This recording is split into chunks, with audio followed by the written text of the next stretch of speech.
and then Heidi, you can take over. Great. Okay. Hello, everybody. My name is Heidi King, and I'm part of the education and partnerships team here at College Inside Track.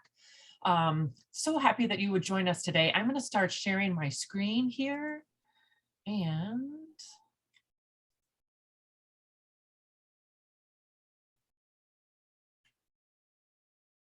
great. We're good? Okay, perfect. Great.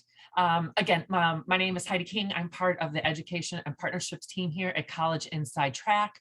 I want to thank everybody for carving out some time tonight. I know it's snowy.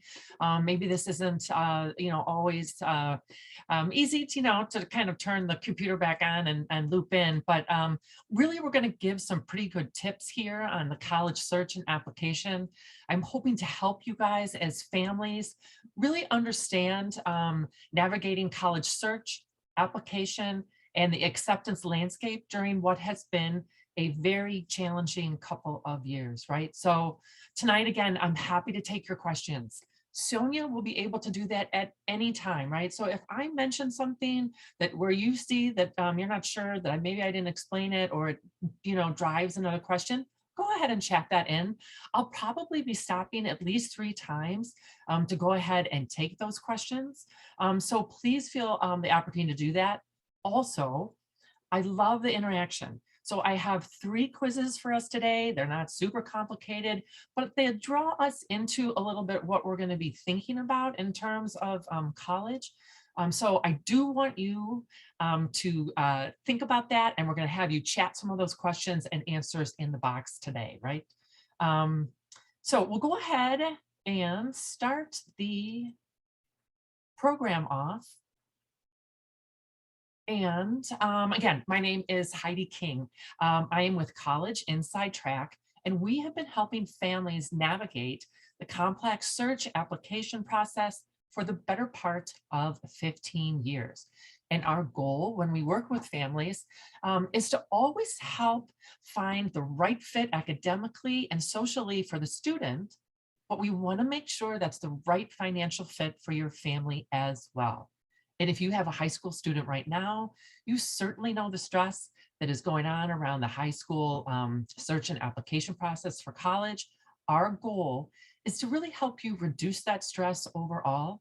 And we think about trying to help you reduce that by finding that right academic, social, and financial fit for your family. Tonight, we're going to pull back that curtain a little bit on the college landscape. Talk about how it has changed so drastically since we went to college. I went to college back in the late 80s. Certainly it has changed so much in 30 years, right? Very relatable to how much working on your car has changed over the course of 30 years.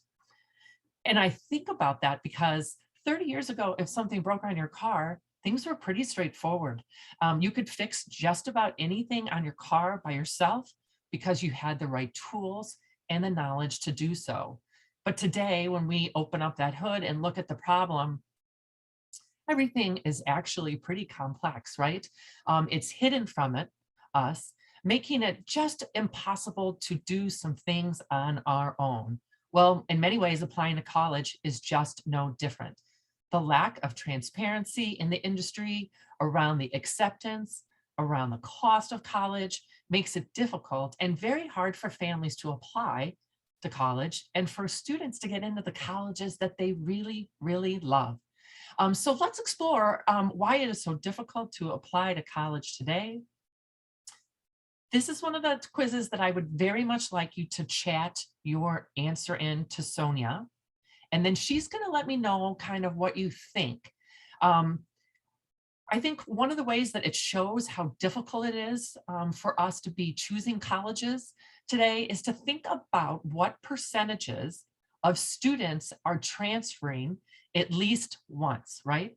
So if you could go ahead and open up that chat feature, let Sonia know what you think, right? Are you thinking that how many students are transferring at least one time? Is it 6%, 14%, 25%, 38%, or 50%?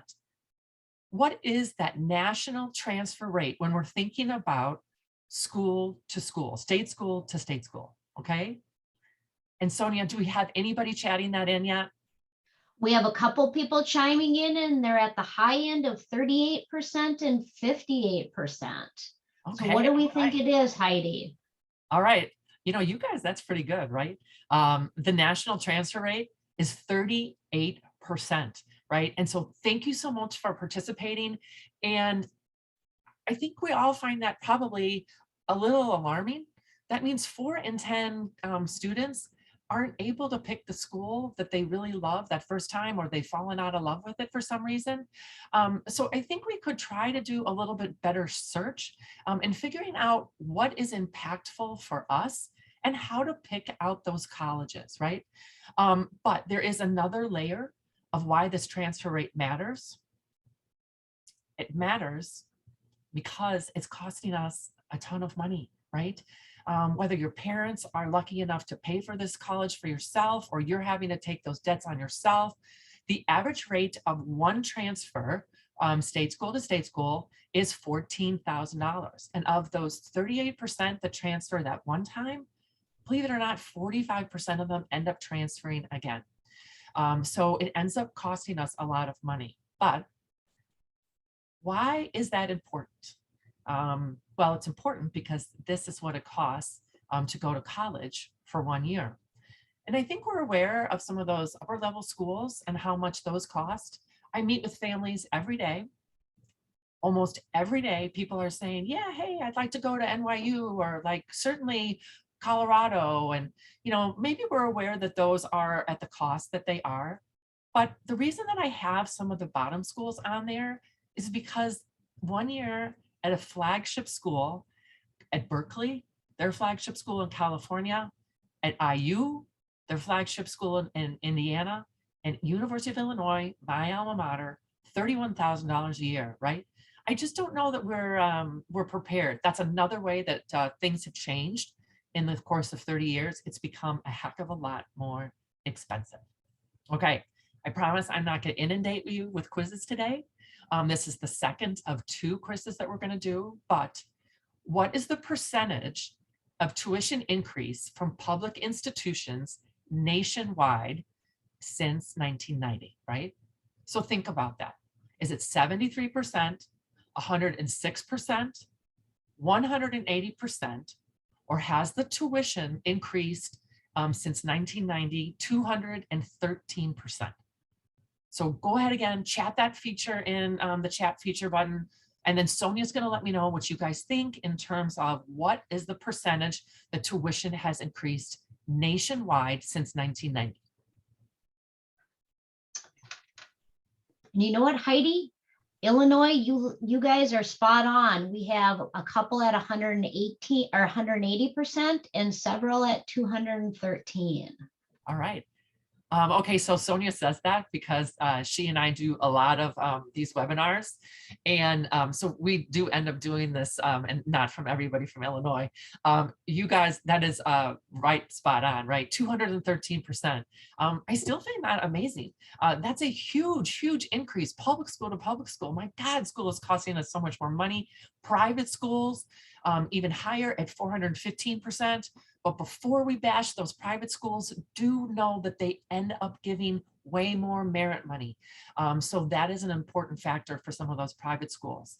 But before we bash on any of those schools nationwide, these are the notable increases that kids meet and families when I'm meeting with them. These are the schools that they're wanting to go to locally, right? University of Illinois, increase 531%. Notre Dame, a little bit less at 500, but really Madison at over 1,000% increase. That is stunning to me. What I really want to focus on here is how important it is to find your best fit the first time, right? Think about what it means to you to have an academic, a social fit, and a financial fit for your family. Let those be the drivers, because when you consider the cost of attendance, it is just so important to build your college list with that knowledge in place, right? Strategy, knowledge, and potentially some help in determining what's going to be the best fit for you. So we did have some time for interaction. This would be the first time that I would stop for some questions. I'm going to be stopping for questions probably 2 other times today. So does anybody have any questions so far in the program? You know, Heidi, could you just elaborate on that early tuition slide as to how many years that covers again? Yes, good question. I know it varies so much from the top to the bottom. That's actually for 1 year of school. It's not a 4-year cost at the top. It's 1 year across the whole entire up to down, 1 year. Good question. Okay. And then on that screen where we talked about transferring schools, Yeah. how do you arrive at that dollar amount? How do you assign a dollar amount to transferring? Could you just clarify a little bit on that, please? Yes. Good question. So when you end up transferring schools, a couple things happen, right? Potentially, you didn't end up taking all the classes you were supposed to, right? So maybe you ended up dropping a class. When you go to that next university, potentially you don't have as many classes to transfer as a end of year freshman might. Potentially the grades won't transfer, maybe you didn't have enough credits at all. The other way that they don't actually transfer and it increases the cost is if you had a merit scholarship. That merit scholarship does not transfer with you to the next school, right? So you end up losing in a couple ways, and sometimes it really takes you longer for the degree. So hopefully that answers your question. That was a good question. Okay, and then Heidi, one last question is how does the transfer process work? Is it you lose credits going from state school to an out-of-state school, or could you just elaborate on that transfer process? Yeah, so what you do is when you transfer, they assess whether or not they're going to take that class at the school that you are going to. Do know that some schools will accept and some schools won't accept the classes that you've taken. It really just depends on what institution you're moving from and what institution you're moving to. So that's the answer that the next college gets to decide whether or not they accept those classes from the school that you are transferring from. Okay, great, Heidi, we're all caught up. Thank you. Okay, great. We're going to transfer a little bit into the types of options that you have for really figuring out how to pay for college. The 2 types of aids or financial assistance, that's really what we're talking about here when we're thinking about types of financial aid. Trying to figure out how to pay for college, right? There are 2 different types of aid, and I want you to think about it in terms of actual buckets of money to try to make this a little bit more simple, right? How you access those buckets of money are different. The first bucket of money is considered need-based aid, right? And that's almost entirely based on the amount of income that you make, how much money you make, right? The second bucket of money is considered merit-based, and that actually has nothing to do with how much money that you make. Some families can dip into both buckets of money to pay for college, but some families can only dip into one because they actually make too much money, right? So today I'm going to teach you some tips and some strategies around each of those buckets of money, each of those types of financial assistance. The first thing that we're going to talk about is how to access and think about the need-based bucket. So in order to see if you qualify for any financial assistance or need-based aid, you will have to fill out 1 and potentially 2 different forms. And the most common one that we are familiar with is called the FAFSA, the Free Application for Federal Student Aid. The second one is called the CSS profile, and that is just requested by fewer colleges. It's mostly requested by the selective and the Ivies. It's just another layer of a form. It's a little bit longer of a form that you have to fill out. Either way, both of these forms come up with whether or not you're going to get assistance at that school. And that formula comes up with a student aid index, which is used in calculating how much federal assistance or assistance that you may be eligible for at that school. Now, some of you may be wondering, that's an unfamiliar term.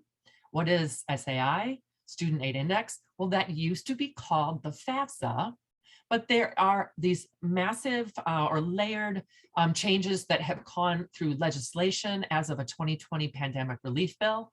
This is one of the changes in some nomenclature, right? EFC is now called Student Aid Index. So how do you figure out if you're going to get any financial assistance? Well, it is based primarily off your income, the parent's income, and what they have, adjusted gross income on their income tax, right? It's also based on the number of children that you have in college, and it's based on those children or those assets that that your child holds and their income. Which brings me to my first tip. And we're going to have 4 tips today, right? Trying to be very helpful in terms of how you go about thinking about this. So my first of the 4 tips is understand your potential to be need-based or not. And then make good decisions about where your money sits, right? I'm happy to sit down and do a FAFSA forecast with you. And we can run to see if you're actually going to be need-based or not, right? Because otherwise you don't need to go through some of the mental gymnastics if you're not going to be in that need-based aid. But if you are potentially going to be able to get financial assistance, know that those student assets do account for more. Those are up to 20%. Parents' assets, however, are less assessed for in terms of if you're going to be eligible for need-based aid. So you can have some strategies of where you're putting some of your savings and your assets, because that student assessments is 4 times greater than the parents, right? So there's a real opportunity to adjust there. Another tip is plain old, please save for college, right? So many people say, well, if it's assessed, it seems like a penalty for me to save at all. Well, I want you to put your business hat on. Think about the money that you put in if your child is really, really young, and how much that compounding investment creates in terms of, it just a 7-year period, it actually doubles, right? So the smart savers are really doing 529 plans. So think about that in terms of a tip. Please save for college. Some people have the option of having UGMAs and UCMAs. Those are uniform gifts to minors. Those are assets that change to the ownership of your child, depending on what state you live in, between 18 and 21. The tip here is, if you're going to be sort of need-based, or you might be, get rid of those in terms of use those for the purposes of paying for college to get those off the books, because then you might be need-based eligible sooner if it's just thinking about the 529s, because the 529s aren't assessed at all, right? Which is lastly, part of my last tip, do not include, well, 529s are assessed, it's just at a different rate, but do not include those parent retirement accounts in terms of your 529s, I'm sorry, your 401ks, your SEPs, and your IRAs. Those are all considered protected investments. Do not put those on your FAFSA, right? Another thing that we really recommend, highly recommend, and sometimes see people doing, do not put the value of your primary home on that FAFSA. None of those items go in for assets on the FAFSA. Now, if you are going to be filling out and applying to one of those highly selected schools, know that you have to do the CSS profile. That is a longer form, and they will be asking you some of these more deep dive layered questions to see if you're going to be financially award-based at those schools. So we talked about some of these legislative FAFSA changes that are coming down the pipe. To be honest with you, I think some of them were needed, right? The problem is that the meaning of intent and how they're going to play out is ultra confusing and not always beneficial. There's going to be some real significant winners and losers that come out in these FAFSA changes. The FAFSA changes were all intended to be implemented this year for this year's form. However, because they are having a negative effect on some of our families in terms of middle class, they're having the government is delaying some of the start of some of them. So they're going to be implementing them in layers so they can do some more simulations, kind of figure out if there's any changes that they can do in terms of before they start next year. I don't bank on that. Right now, it appears the government is very busy. FAFSA is probably the last thing on their list. But more to come, because there are some terms and definitions that they will need to get established before these launch. And so we'll be getting that information. Do know that we have a family letter, and we'll be posting that as soon as any of these changes get more strategically announced. And do know that you can sign up for that newsletter and be some of the first people that know. One of the most notable changes is that really simple one where the EFC is going to go to the student aid index. It really just more accurately describes the intent of what's going on right now. Back in the 90s or the late 80s, the EFC was actually what the colleges expected you to pay for school. Really no longer that's the case. It's really just part of a formula that the colleges use to see if you're going to get any financial assistance. But here's where we get into some a little bit more layered and really quite impactful changes for middle class, upper middle class families right now. I said that form, or I might have mentioned, the form is actually being streamlined. It's going from a complicated 108 questions to 40 questions. However, some of the questions that are removed were actually helpful to us. And this is a big one, right?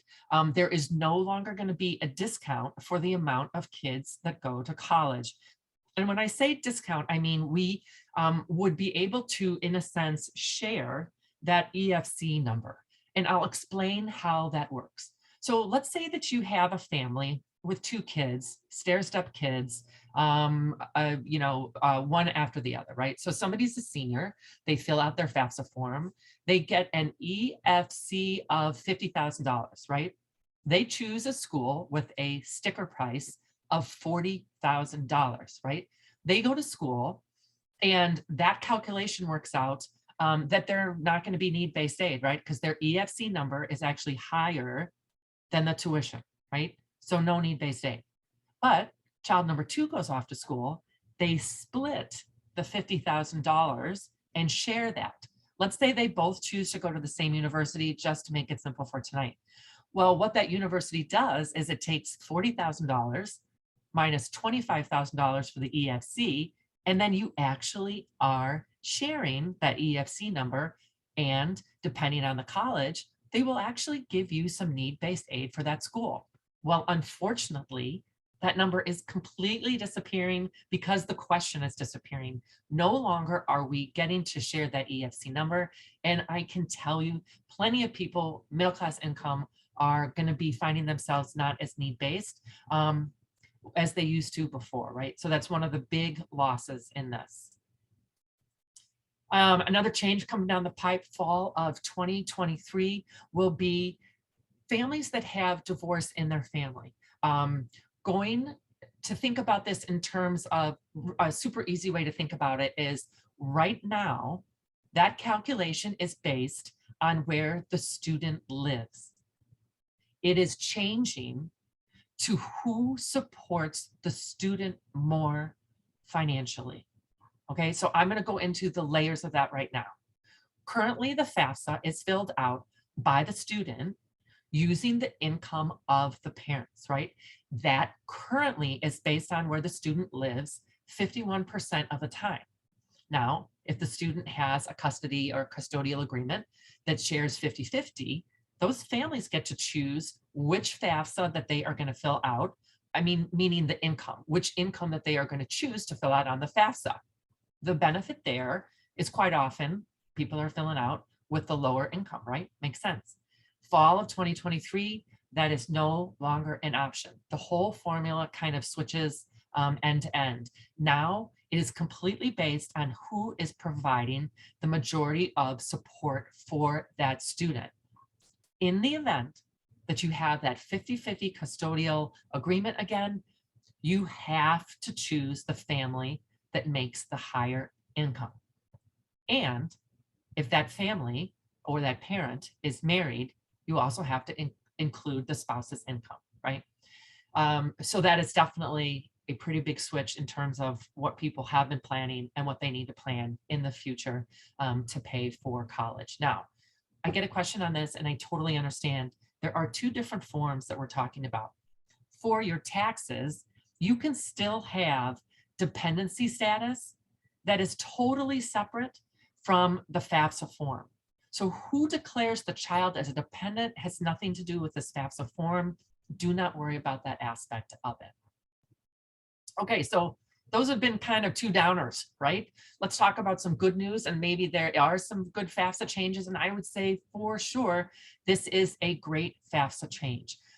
This is the G&G, or the grandparent contribution, no longer has a negative impact starting right now in 2022, right? It used to be that if grandparents contributed, they had a really high and negative impact in terms of assessing that extra money that that student gets. That is completely going away. Great thing, not even for grandma and grandpa, is for aunts or uncles or godparents. They are minimizing that to 0. So anybody else that actually wants to contribute in terms of money or a 529 plan, feel free to do that, right? Because there is no negative impact on the FAFSA for that. One thing that will change for some of us who are business owners, we need to put our business hat on here and think about this.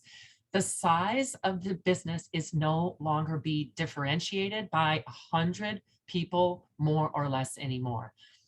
That number is actually going away. Again, part of the nomenclature in how they updated this form, they really missed the mark. Trying to simplify, they oversimplified. Now they're making it more complex. We are going to, and we're asking for more clarification. What is a small business now, since it doesn't have that threshold? And then what is an asset? If I'm a farmer, does that mean my tractor has to be part of my assets? More to come on this. And again, sign up for that family letter. We'll give you all these tips that are coming down the pipe and some of the changes. Okay, so this is another great time that I would like to take questions. We're going to move from need-based aid to merit aid. But Sonia and anybody, do you have questions around the FAFSA? How to be more, in that space? How are we doing with questions? Heidi, thank you. If you could, with the FAFSA, could you just kind of give us a brief timeline on how that works? Sure. That is a good point. So the FAFSA is a form that you fill out October 1st of the senior year in high school, right? And it determines whether or not you're going to get any financial assistance from the federal government or from the school themselves for the following year that the child goes into school. Now, you have to fill out that form every year. And why is that? Well, it's because your income of the parents changes every year. So they want to make sure that that financial assistance is reevaluated every year. So every year you do that until your junior year in college. Now that form is open October 1st. Do not open it in the middle of September, because you really want to get on it. That'll be last year's form. So it's on or first, October 1st, and then anytime thereafter. We do recommend, however, that you fill it out as quickly as possible. On some of the College Board sites, they'll tell you what information you need in terms of your taxes and how to be prepared to fill out that form. Merit aid goes quickly at some of these colleges. So if you fill it out in March, you may have missed some opportunity for some aid. Okay, Great question. and thank you. Another question came in is about the change in the number of students when there's multiple students in college. Mhm. When does that change go into effect? On the next year's FAFSA, so 2023. We've got one more year for that. Okay. Yeah. And if you are self-employed, are you considered a small business with the FAFSA guidelines? So this is what is so confounding. Um, Again, they needed to streamline it, but they over streamlined it. And so I really believe that there has to be more guidance as far as this. They know that these questions are going to be coming up. So keep your ears to the door on this. We'll find out what those definitions will be changing to, because it really will be impactful for anybody who's, you know, a single proprietor or a small business. Exactly. Lots of moving pieces with not definitive answers at this point. Right. Could you go over to, again, the divorce formula? How is it determined which parent is supporting the student more financially? Right. So that's really just who is making more money. If you have that 50-50 split and your adjusted gross income is higher, you're supporting that family and that student more. So you're going to have to be the person whose taxes and your adjusted gross income goes on the FAFSA. Thank you. And one last question is regarding the 529 accounts. Mhm. Are those better if you have those in the parent or grandparent's name? Yes, good question. Because see, this is a little bit of that strategy, right? If you have a good relationship with grandma and grandpa, you can actually transfer those accounts and have grandma and grandpa be the owners and the child be the beneficiaries, right? You would gain 5.64% by doing that. Now, I don't know that 5.64 moves the needle enough for everybody to do that. You know, not everybody has a relationship that works that way. But for sure, if the grandparents are doing that wholeheartedly on their own, they don't have any assessment in terms of negative assessment for the need-based. They don't get assessed at all. No negative impact from a grandma and grandpa on the 529s. Okay, thank you, Heidi. We're all caught up. Okay, great questions. I appreciate all them. That's fabulous. So we have been talking about need-based aid, but you know, need-based aid, it only really works if you're at about $270,000 for your AGI and below, right? Anything above that, you're really not going to be need-based aid. A way to move the needle and how to pay for college is merit-based aid, right? And if you're a great saver, maybe you're not even worried about merit-based aid, but like nobody wants to pay more for college than they really need to, right? So whether or not you are need-based aid, you certainly have the opportunity to have merit aid. So we're going to talk about that second bucket of money, and that is merit-based aid. Merit-based aid has nothing to do with your income, right? So you qualify for merit-based aid even if you make over $1 million, right? Merit-based aid is what actually helps move the needle more in your favor, so you can afford college if that is one of your goals, right? So today, that's what we're going to talk about a little bit more. This quiz is a little bit more wordy. So we're going to answer 1, 2, 3, or 4. Where do the best scholarships come from, right? Do they come from the federal government in terms of special programs through the federal government? Do they come from online scholarship aggregators like Google Search? Do they come from the colleges through themselves with the application and acceptance process, or local community groups like churches, banks, Rotary? Answer 1, 2, or 3. Federal government, Google Search, colleges themselves, or local community groups. What do you think? Where do the best scholarships come from? What were they saying, Sonia? You know, and Heidi, we kind of got a mix here. We got a lot of 4s and a couple of 3s on that. So those were where we hit it hard. Great. So don't you hate these kind of questions? Because kind of they all seem right. It's true. This is one of those where you really can get money from any of these places.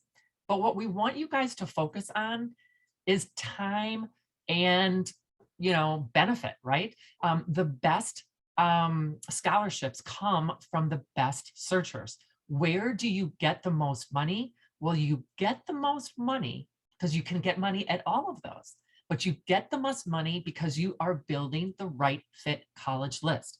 And what does that mean? Well, if merit is part of your goal, and again, some people have done a great job saving, so they're not so worried about the merit. They're really more worried about the fit for their child. But colleges will give you a ton of money for coming to that school, right? Last year at College Inside Tract, we worked with 195 kids. They garnered over $14 million in merit scholarship. This year, we're working with 261. And right now, they're all getting those financial award letters. So we'll be figuring out how much more they get this year. But colleges are great givers. Why? Because often they give for 4 years, right? We just had a student get a scholarship at Auburn University, $10,000. No, that's not $10,000. That's $40,000, right? And so that's a huge scholarship, right? So please think about building that right fit list to take advantage of the schools that end up being good givers. I will go through a recipe of how to think about where colleges are being the best givers, just so you know. So you want to apply to schools that will see that benefit and that value of the child that you have, right? Look at the right schools, build your list, knowing who is going to think your child is of value. Number 2 on the list is actually the colleges themselves. Again, why? It's because when you've been accepted, you get that great envelope, right? Congratulations, you're an Illini, you're a Hoosier, right? You're a Badger, you're a Wolverine, or some other woodland creature. Super exciting to get those envelopes. I remember that with my kids, ripping them open, loving that. Well, you know what? You probably got an email first. And in that email, students never check their emails, right? Who knows? They're checking their Instagrams. So in that email are actually links for scholarships that are available at that colleges. But you know what? Because the kids are not looking at their emails, they miss this. So the other 2 places that we can get money, but notice that we're talking about a funnel here, right? More time spent building that right fit list if merit is interesting and needed for your family to pay for college. Less time going down the funnel. Local scholarships are great. My son got a scholarship through my husband's employment after his freshman year of college even, right? He had pretty good grades at Indiana University. And so we applied and he got a $2,000 a year scholarship. That was great, right? However, often these scholarships end up being, so if you have a company that does that, apply your senior year, right? You never know. Continue to apply your freshman year. It does work out. Please, Google searching, not good. Spend no time on a Google search. In order to win a $500 award, 50 to 80 scholarships applications that you have to fill out. So they are just not a good source of your time. Okay, looking for schools for merit aid. What do you even look at? Well, you need to think about schools that are actually giving merit aid if merit aid is important to you. Those are not the highly selective schools. So anything that sits at about 15% less acceptance rate, they're not going to give you any merit aid. And that is fine, right? Best Buy doesn't discount the Apple phone either, right? They don't have to. Plenty of people want to go to Northwestern and are willing to pay the money. But there are other schools that are really willing to give you a lot of money if you just will be a little bit open to maybe going to other schools. The next couple things, do know that you bring interesting things to the college. This is why they will give you merit money, right?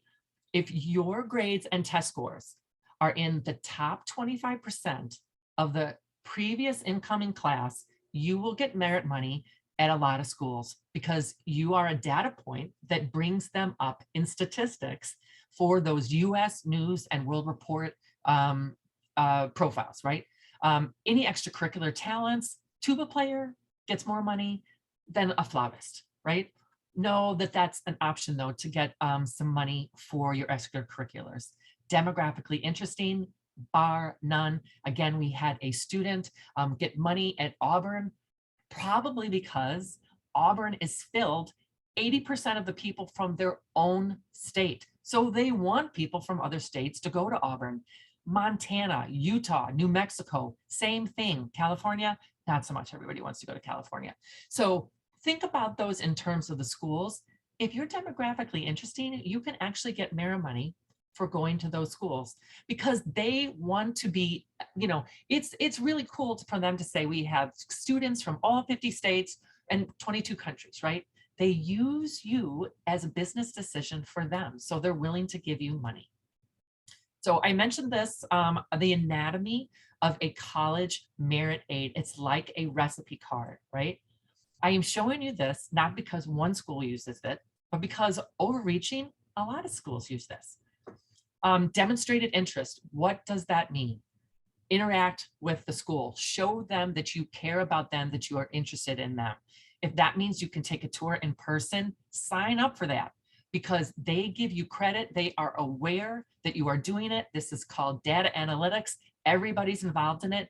They want you to come to school. They'll pay you for that because they think you're actually interested. They don't want to give offers to people to school that are just going to say no, right? Demonstrate your interest. If you live out of state, again, this was a huge mistake for me that I made. I just figured I'm a graduate of University of Illinois. My dad's a graduate of University of Illinois. My mom, my aunt, we're all going to University of Illinois because it's the cheapest school, right? That's what we want to do. Fourth generation U of I. Well, you know what? You're out of state is more costly at Madison, at IU. But if you go a little further, you can actually get money for being more interesting. A on the transcript. At this school, they give you money for that.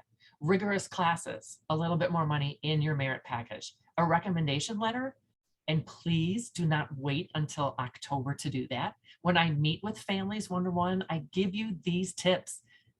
High school teachers do not want you to ask October 15th for a letter of recommendation letter. Please do that earlier. And a college, if the teacher spent a lot of time and gave you a great letter of recommendation, $1,800, right? Increasing the ACT score, absolutely. If their base is a 27 and you're entering in with a 30, they'll give you more money for that.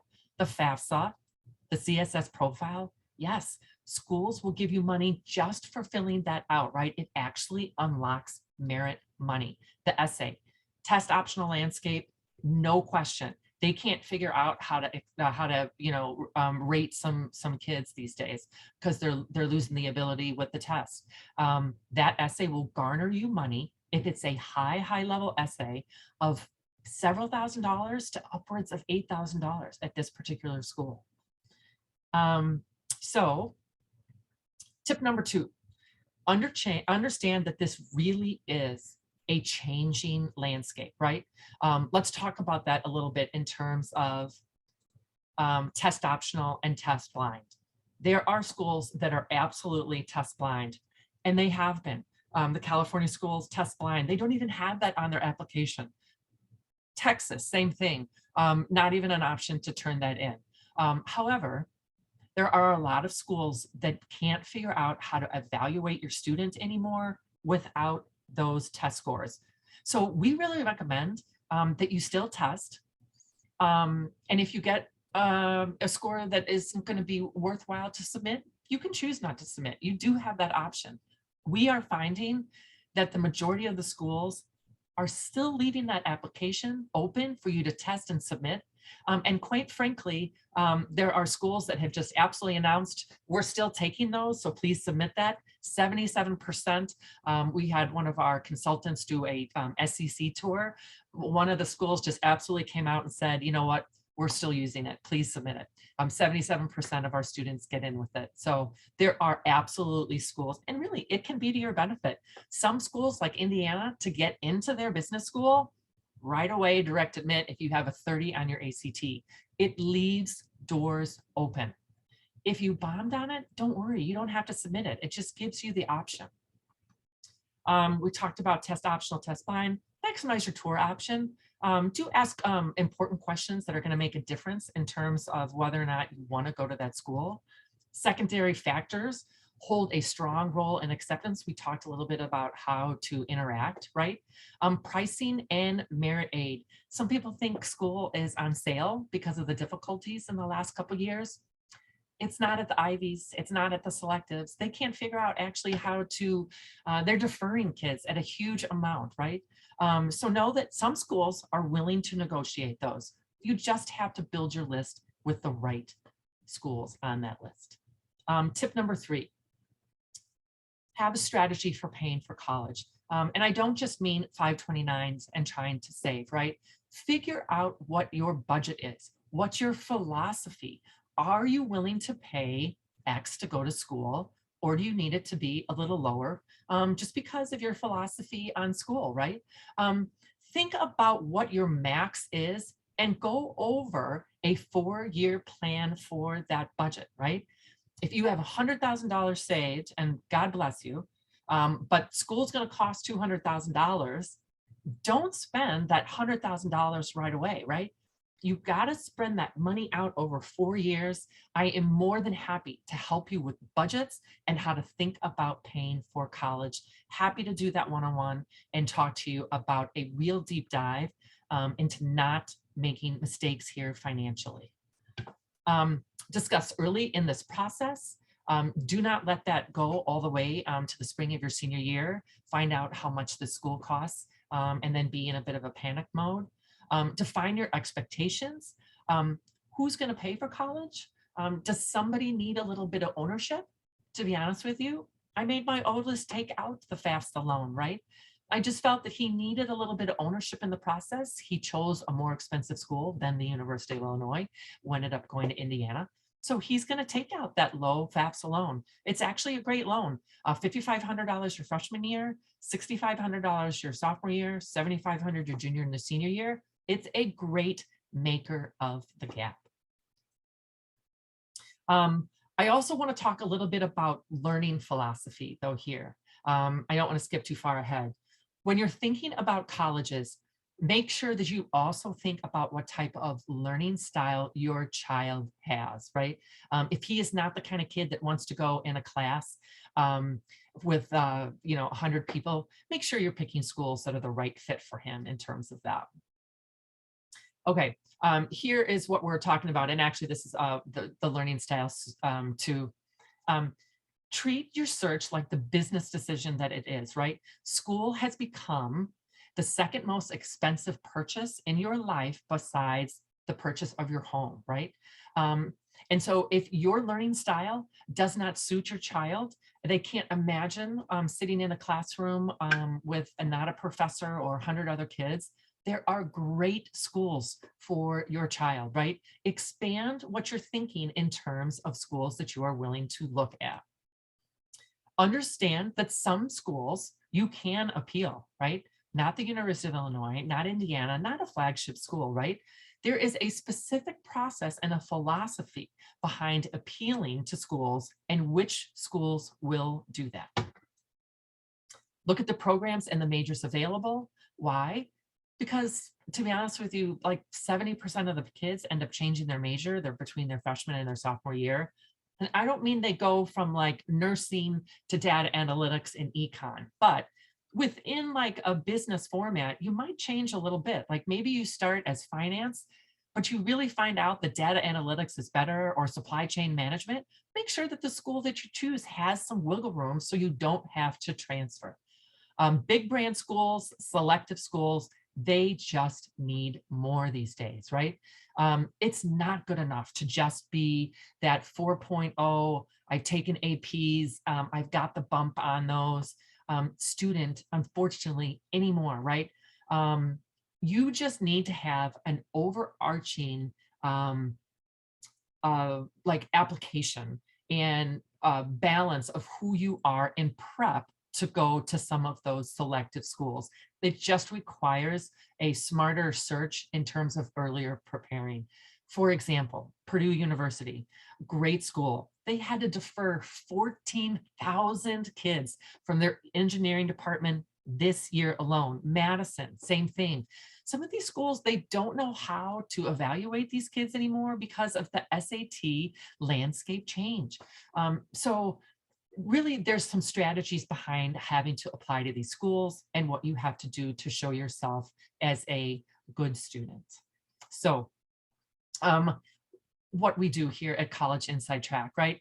Just like you have and hire a real estate agent for the major purchase of buying a home, you would hire us for the major purchase of college, right? Can you do that by yourself? Sure. But there are mistakes and there are tips that we can help with, right? It is now the second biggest purchase in your life after your home. So treat it like the business decision that it is. We help families in 3 key ways. When we help you navigate that complex college search process, we focus on that right fit academically and socially for your student.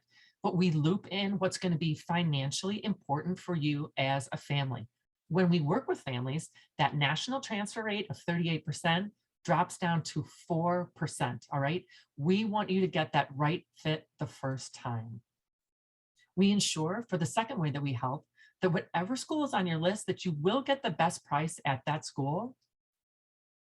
And lastly, and I love this, right? We help you be that neutral third party, right?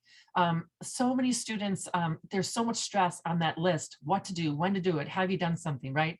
I have 2 boys, they master the eyeball roll, right? They have the I got this, mom, down, right? I hear that all the time. Have you done this? I got it, mom, right? So we get to be a neutral third party and help guide that search with you, right? We'll make sure that you have those deadlines, what to do and when to do it.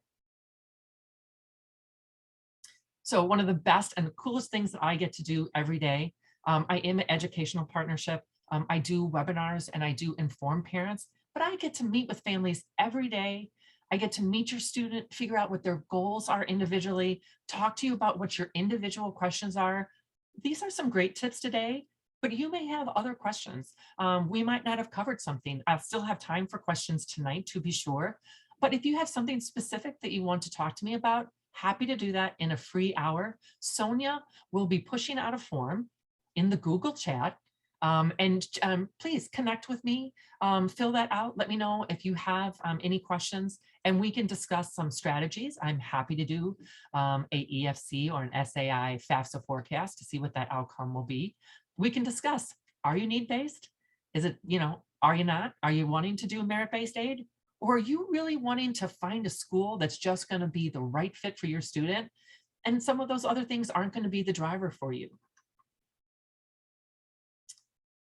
And a little bit of housekeeping. At College Inside Track, we'd like to think that freshman and sophomore year, the freshman year, you're not really having to think about college, right? It's too off in the distance. Sophomore and junior year, well, you are starting to think about that, right? So take advantage of that consultation form if that seemed right for you. Again, freshman year, you really don't need to do it. It's kind of young. If you want to loop in for the family newsletter, please do that. We'd love to just inform people. I'm like you, I went to the libraries. I love these resources. So I love signing up for those things. Follow us on Facebook. We have a great Facebook page, right? Everybody's getting into college and they're talking about where they're accepting and they're talking about their stories. Really impactful and cool way to assess that right now. Share us with people you know, right? Not everybody's able to attend. Somebody's busy on a Thursday night. If there's anybody that needs to spend some time with me, I'm happy to answer their questions. So we're really close here. I want to be very respectful of your time, but Sonia or Susan, do we have any other questions that I can answer tonight? Heidi, there was one question. Could you just talk a little bit more about test blind versus test optional, kind of what the difference is? And the test that you're referring to, is that the ACT or the SAT? Oh, that is a good question. For the purposes of colleges these days, SAT and ACT are pretty much interchangeable. They don't really care which one you submit. As a mom, I can tell you that my kids did better on one test or another. So what we did is we took practice tests to figure out which ones that they did better on. And then we just kind of focused on that one test. In our school systems, we get one free. So take that one for sure. And in terms of test optional and test blind means The schools don't even want it on the application. There's no space for you to fill that out in the Common App, or if they have their own application, right? Test blind, they're evaluating you on those other factors of rigor, essay, and those other factors that we talked about. Test optional really gives you the option as a family to whether or not you want to turn the test scores in yourself. My advice as somebody who's in the business is to try to take the test, see how you do. There is room to prep and improve. You can do that. But if you are finding that test anxiety is just overwhelming for you, you don't have to submit it at all the colleges. Just know that there are sometimes another layer of responsibility that you need to cover if you don't do the tests for some schools. But it leaves your door open if you take them right now. That's the philosophy. Good question. Okay, and Heidi, one last question was about what kind of defines a merit scholarship? What's the difference between considered financial aid versus merit scholarship? Sure. Financial aid is really based in terms of whether or not what your income is. And again, I'm just going to give a broad number of it's $270,000 for your adjusted gross income. Below that, you can be given awards, not so much federally at that point, because you're making a lot of money if you're making $270,000. Those federal grants really come in if you're below $50,000 and less, but the colleges will give you financial assistance. And that's going away a little bit because the number of kids in school is going away after next year. Now, merit-based has nothing to do with income. Even if you make, like I said, $1 million, $500,000, $5 million, you can get merit aid for the things that you have done and the hard work that you have done as a student, right? And so there's really great ways to attach your merit and get scholarships about that. And be sure, I'm more than happy to go into a deeper discussion about that if you'd like to meet one-on-one. Okay, and one other question came in related to that. Do all schools offer both of those types of scholarships? No, they don't. They really don't. It depends on the school and whether or not which bucket of money that they're going to give you. Again, those highly selective schools in general, they just don't give out merit-based. And depending on how they gift, they don't even gift great with the need-based. So that really is up to the school and how what their gifting policy is. And you can call the school. I don't think they're very transparent about it. That's what makes it so frustrating for families to figure out ahead of time what some of these schools will cost. You just don't know what kind of merit you're going to get. We have an idea because of all the kids that we work with, some of the schools that are good gifters. So to be sure, we definitely have strategies that can help. Okay, that wraps up our questions then. Great. Okay. So Susan, I'm going to give it back to you. Thank you so much, right? I appreciate all your time. I don't know if there's anything that you want to say here at the end. I just want to thank everybody for coming, and I will let you know that we will be posting the recording if you want to watch it again on our website for a couple weeks. And I will be sending out an evaluation form through email that you can fill out and help us with our future planning. But Heidi, thank you so much. It was a very informative program, lots of great information, good questions. Good. Thank you, Susan, so much. Again, you know, I grew up right next door, went to Lyons Township. So it's really great to be in the area helping with, and your library does such a great job with the community ed. So thank you very much for letting me be a part of it. Thank you, everyone. Have a good evening. Okay. Good night, everyone. Bye-bye. Bye.